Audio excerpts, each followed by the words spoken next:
तलाक के बाद दोनों पति पत्नी अदालत के कटघरे में खड़े जज साहब के फैसले का इंतजार कर रहे थे। यह अदालत इस तलाक को मंजूर करती है। जज साहब की इस घोषणा ने कोर्ट में खड़े अभिनव और रुचिका के चेहरों की चमक धूमिल कर दी। दोनों की जिंदगी का फैसला हो चुका था। दोनों अब विवाह बंधन से मुक्त थे, लेकिन यह उनकी खुशी का कारण था या दुख का कहना मुश्किल था। उनके रिश्तेदार और वकीलों के चेहरे पर प्रसन्नता का भाव फैला था, मानो जैसे उन्होंने कोई बड़ी जंग जीत ली हो। अभिनव का दिल बिल्कुल टूट चुका था। वह भारी कदमों से चलता हुआ बाहर कॉफी हाउस में जा बैठा। रुचिका भी मानो एक लाश की तरह स्थिर हो गई हो। बड़ी ही हिम्मत जुटाकर रुचिका स्कूटी पर सवार होकर जाने लगी। उसका चेहरा भावहीन था, जिसे पढ़ने में वह अभिनव असफल रहा। दोनों परिवारों के रिश्तेदार जा चुके थे। दोनों एडवोकेट जो कोर्ट में एक दूसरे के बेइंतहा झगड़ रहे थे, अब एक दूसरे का हाथ पकड़े प्रेम से चाय पी रहे थे। किनकी जिंदगी टूटी, किनके सपने बिखरे, किनका भविष्य बर्बाद हुआ, किसी को इससे कोई मतलब नहीं था। सारे रिश्तेदार और परिजन बस तलाक की खुशियां मना रहे थे। रुचिका अब उसके सामने से गुजर रही थी। एक नज़र उसने अभिनव को देखा। दोनों ठिठके भी, लेकिन शायद अहंकार की दीवारें भावनाओं से ज़्यादा मजबूत थी। ना तो अभिनव ने रुचिका को रोका और ना ही रुचिका रुकी। वह स्पीड बढ़ाकर निकल गई। उसका आक्रोश शायद स्कूटी के स्पीड पर निकल रहा था। तभी तेज कर्कश आवाज़ गूंजी और अभिनव ने रुचिका की स्कूटी को सामने से आती कार से टकराते देखा। वह दौड़ पड़ा। रुचिका सड़क पर बेसुध पड़ी थी। सिर से बहते खून को देखकर वह घबरा गया। उसे समझ नहीं आ रहा था कि वो क्या करे। फिर वो फौरन रुचिका को उठाकर ऑटो से अस्पताल की ओर दौड़ पड़ा। रुचिका की आंखें मूंदती जा रही थी और अभिनव का डर बढ़ता जा रहा था। अस्पताल में उसका इलाज शुरू हो गया, लेकिन उसे इस हालात में छोड़कर वह जाने को तैयार नहीं था। नियति के खेल भी कितने अजीब होते हैं। ज़्यादा दुखद पहलू तो यह था कि एक्सीडेंट की खबर उसके भाई भाभी को मिल चुकी थी, लेकिन अभी तक दोनों का अस्पताल में आगमन नहीं हो पाया था।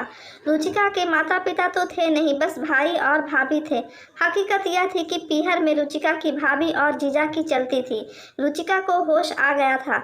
वह असमंजस भाव से बोली, आप यहाँ क्यों? मुझे नहीं होना चाहिए था। दुखी स्वर में अभिनव बोला, आप जीत गए, मैं हार गई। इस शादी से मुक्त हो गए आप। एक चरित्रहीन महिला के साथ यहाँ आपको और समय बर्बाद नहीं करना चाहिए अभिनव।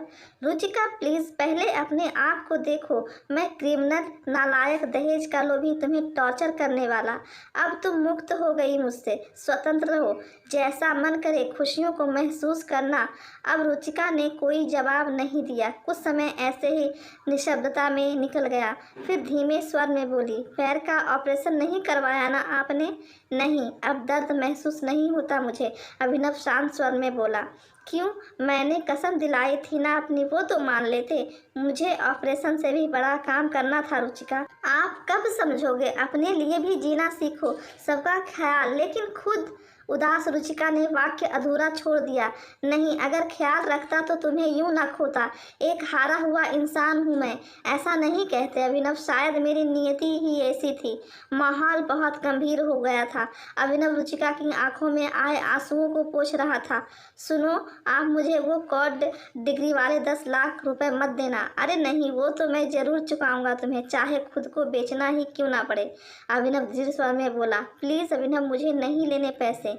क्यों? अब क्या हुआ? कोर्ट में तो तुम्हारा वकील मुझे असक्षम साबित करने पर तुला था, तुम्हारा ख्याल रखने में नाकाबिल। अभिनव के स्वर में आक्रोश उभर रहा था।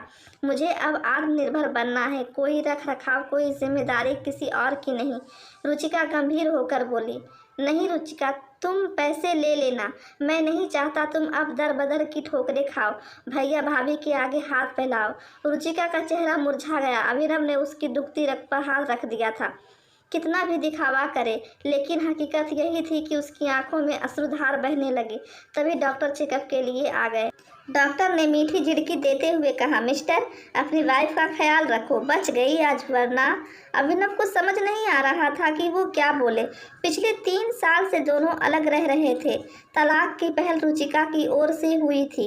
इसमें उसकी भाभी और जीजा का मुख्य भूमिका थी, जिनकी सोच अभिनव से कभी मेल नहीं खाई। सच तो यह था कि वह आज भी उसे दिल से चाहता था। तलाक को रोकने के लिए उसने कई बार प्रयास भी किया, लेकिन बातचीत या संपर्क स्थापित ही नहीं हो पाया। कोर्ट में भी दोनों ने बोलने को हुआ, लेकिन भाभी दीवार की तरह हमेशा बीच में खड़ी मिली। डॉक्टर जा चुके थे। रुचिका फिर से बोलने लगी, आप घर जाइए प्लीज़, आपकी मम्मी खुशखबरी सुनने को तड़प रही होगी।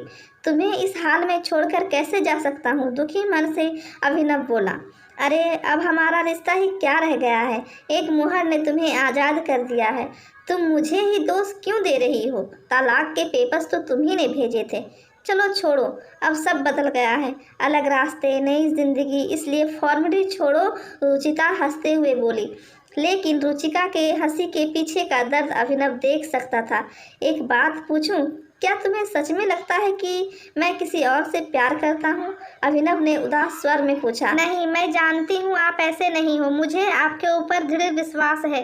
तो फिर तुमने कोर्ट में मेरे लिए ऐसी बातें क्यों कही? इसलिए ताकि आप मुझसे पीछा छुड़ा सको। आपके घर वाले यही तो चाहते थे कि मैं आपकी ज़िंदगी से दूर हो जाऊं और आपके घर वाले आपकी दूसरी शादी करा सके। अभिनव कुछ और बोल पाता उससे पहले ही रुचिका के भाई भाभी दंदनाते हुए आए और आते ही भाई अभिनव पर गरजने लगा। इतने दुख देकर तुम्हारा मन नहीं भरा, अब क्या जान लेकर ही मानोगे मेरी बहन की? अभिनव खून का घूंट पीकर रह जाता है। वहाँ हंगामा खड़ा करना व्यर्थ था। भाई अभिनव पर लगातार गरजता जा रहा था। अभिनव का वहाँ रहना अब और संभव नहीं था। वह अस्पताल से घर चला आया। घर पहुँचते ही उसे एक और झटका लगा। उसने देखा कि भाई भाभी बहन बहनोई वगैरह सब जीत का जश्न मना रहे थे। वह ये सब देख ना सका और अपने कमरे में चला गया। रात के 11 बज रहे थे। बिस्तर पर पड़ा अभिनव करवटें बदल रहा था। उसे आज जीवन का कड़वा सच महसूस हो रहा था। रिश्ते की अहमियत तभी समझ आती है जब सब कुछ ध्वस्त हो जाता है। रुचिका उसे 3 साल पहले घर छोड़कर जा चुकी थी, पर एक उम्मीद थी कि वो वापस जरूर आएगी। लेकिन आज कोर्ट की मुहर ने वह उम्मीद भी खत्म कर दी थी। उसकी आंखें नम हो गई। रुचिका का अक्स अब जहन से हटने का तैयार नहीं था। भले ही वह कड़वा बोलती थी, लेकिन उसकी हर जरूरत को बिना कहे समय से पहले समझ लेना उसकी खूबी थी। नींद कोसों दूर थी। उसे बीते 6 वर्षों का घटनाक्रम याद आने लगा। बिना माँ बाप की रुचिका का रिश्ता आते ही घर में भूचाल आया था, लेकिन उसकी फोटो ने अभिनव का दिल जीत लिया था। सुंदर, सुशील और जमाने की सताई सी दबी छुपी छवि को अभिनव ने आंखों में ही आंखों में पढ़ लिया था। जब वह उसे देखने गया तब गंभीर मूरत की तरह बैठी रुचिका की आंखों ने बहुत कुछ बयां कर दिया था। उसमें अन्य लड़कियों के जैसा उमंग और जोश नजर नहीं आया था। उसके एक कथन, आपको जीवन में मुझसे कभी कोई शिकायत नहीं मिलेगी, ने अभिनव का दिल जीत लिया था।